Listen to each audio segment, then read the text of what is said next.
So Vladimir Putin was expecting the typically tepid Western response to his invasion of Ukraine. Boy, has he been surprised. Let's talk about it in today's video.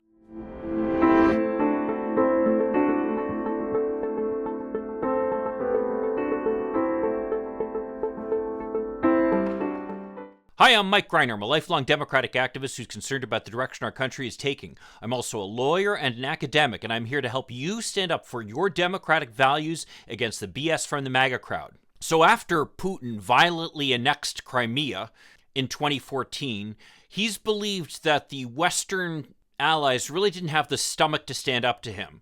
Yes, we imposed some sanctions on him and on some of the oligarchs, but really they didn't sting all that much. And what's more is Putin thought that since he saw how we responded to the annexation of Crimea, he knew exactly how he'd protect Russia from sanctions this time around. His plan was that he'd take the billions of dollars, euros, and yen that come into Russia as a result of their sale of oil, natural gas, and other minerals to the West, and he'd essentially be able to park that money in accounts that he'd be able to use to defend the ruble. You see, the worst thing that can happen to an economy is basically for its currency to become worthless. All of a sudden, you find yourself in a situation where you're basically bartering or are using other countries' currency as your local currency. For example, that's what's going on in Venezuela right now, where the Venezuelan currency is so worthless that essentially the government has acknowledged the fact that people can use dollars to buy things. So Putin's great fear was that the sanctions would result in the crash of the ruble, which that would directly affect the ability of Russia to operate as a modern economy. You see, unlike how things were back in Soviet times, the Russian economy is now thoroughly integrated with the rest of the world. The value of the ruble is based upon what it's trading for, essentially the perceived value that it has on the open market. You see, the way that we determine the value of currencies is based upon international trade at this point. So when the United States buys something from, say, Japan, we will send dollars over to Japan. In return, Japan will then send the good over to the United States, which then we sell here for dollars. Japan will then have an account of dollars. And if they want to be able to then spend that money domestically in Japan, they need to go onto the world market and basically sell those dollars in exchange for yen. Well, based upon simple supply and demand, that will mean more dollars are put on the market and yen are being taken out of the market. So that'll mean the value of the dollar goes down and the value of the yen goes up. So you can see quite simply how the value of currencies and the exchange rate that we talk about so flippantly is actually based upon the relative strength of the economies of the two countries and the amount of trade that they go through. Now, in Putin's case, his plan was to stockpile dollars and euros and yen, as well as gold, by the way, that he would basically be able to use to buy rubles. And as such, he'd be able to support the value of the ruble over time. So as Russia would get hit by sanctions and there are fewer and fewer dollars and euros and yen coming into the Russian economy, which should, under supply and demand, result in the value of the ruble going down, as I described in the earlier example. Instead, what Putin would do is he would basically use the stockpile of cash that he had built up, money that he'd saved basically by not spending during earlier times when the Russians could have certainly benefited from it. So in effect, the Russians have gone through hardship for a number of years now as Vladimir Putin has amassed this war chest. And rather than the ruble declining because of the fact that there are less dollars and euros coming in, what he would basically do is use the dollars and euros that he has stashed away to buy up those rubles. By sucking up the extra rubles that are floating around out there with dollars and euros and yen that he's saved up, he'll be able to keep the value of the euro high. I know it seems strange for us to think about the value of currencies being based upon supply and demand of the different countries, but that's how they're determined, actually. It used to be that other countries that were not thoroughly integrated into the international monetary system, countries like the Soviet Union and China, would essentially artificially prop up their currencies because there was really no direct relationship between the way their economy operated and the value of their currency. There just wasn't enough trade between the different countries to result in the sale of dollars in exchange for rubles on the open market to determine the value of the euro, or excuse me, the value of the ruble. But now that these countries are fully integrated into our global economy, that is how these currencies have their value determined. It's based upon the power of their economy and their ability to generate international trade. So Vladimir Putin was feeling pretty good as he was going into this invasion of Ukraine. He thought that he had enough money put aside that he'd be able to sustain the ruble for as much as a year, even despite serious sanctions from the West. It turns out that he had put together a war chest in excess of $643 billion with a B. That's real money, and it certainly would have been enough for him to basically buy up excess rubles and support the value of the ruble over time, so the average Russian wouldn't really feel the impact of the sanctions. That was his plan. Well, initially it seemed like that plan was going to work out quite well for him. The initial sanctions that were proposed were, quite frankly, similar to what the Russians had experienced as a result of the Crimean annexation.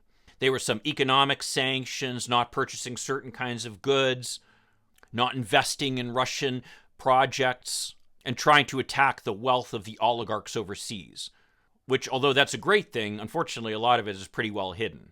And what's more is it seems that the Western allies, particularly the Europeans, didn't want to mess with the golden goose, as far as Putin was concerned, which was their supply of natural gas. So Putin was feeling pretty good about things. As it turned out, though, there was a conference call between a group of European leaders and President Volodymyr Zelensky of Ukraine.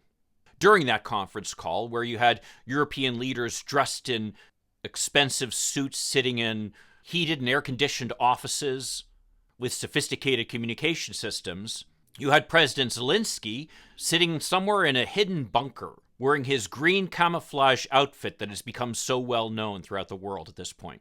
During the conversation, President Zelensky made it clear that the Russian assault was serious and that Europe had to do something to address it.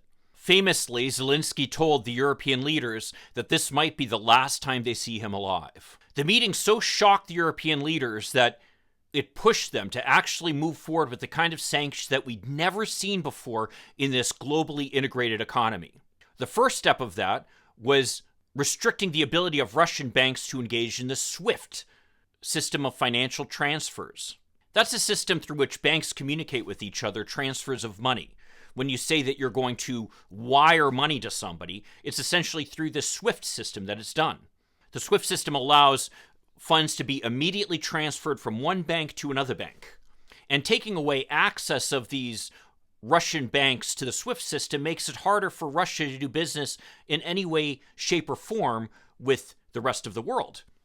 But what's really hurt Russia, and what nobody expected was going to happen, have been the steps by the United States, Europe, the UK, and Japan to use their central banks to essentially freeze the Russian assets. This is huge, because you have to remember, when we think about currency, all too often we think about dollar bills, but the reality is the vast majority of currency right now is electronic. It's basically digital ones and zeros recorded on the computers of the central banks of the Federal Reserve, the European Central Bank, the Bank of England, and the Bank of Japan. So essentially, when Putin would have wanted to spend some of that money that he'd amassed, his war chest, he'd basically send orders to the central bank of one of these countries where this currency is held, and essentially ask them to sell some of that currency in exchange for rubles. Essentially what has happened, though, is that these central banks have made it now so that Putin is no longer able to do that. No longer is he able to access these funds that he had basically set aside to protect his nation from the sanctions that he knew would be coming as a result of the Ukrainian invasion. That's why the ruble has dropped so dramatically. That's why the Russian central bank has increased interest rates to 20%, if you can believe that. And that's why the Russian stock exchange has basically been shut down since this happened. Again, you can see how these are efforts to try to mitigate the damage to the ruble. For example, by increasing the interest rate that is offered for savings within Russia, essentially they're trying to encourage people to deposit their savings in rubles into Russian banks, rather than taking the money out of there and exchanging it for, say, dollars or euros or yen or some other currency that they feel is more stable. Again, it all comes down to supply and demand on the global market.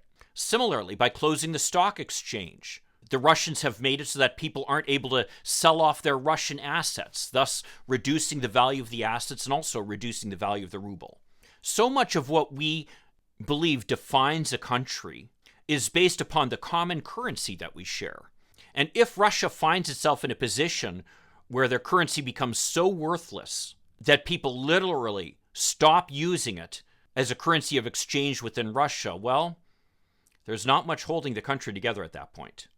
That's why this intervention by the Western powers has been so dramatic and so damaging to the Russian economy.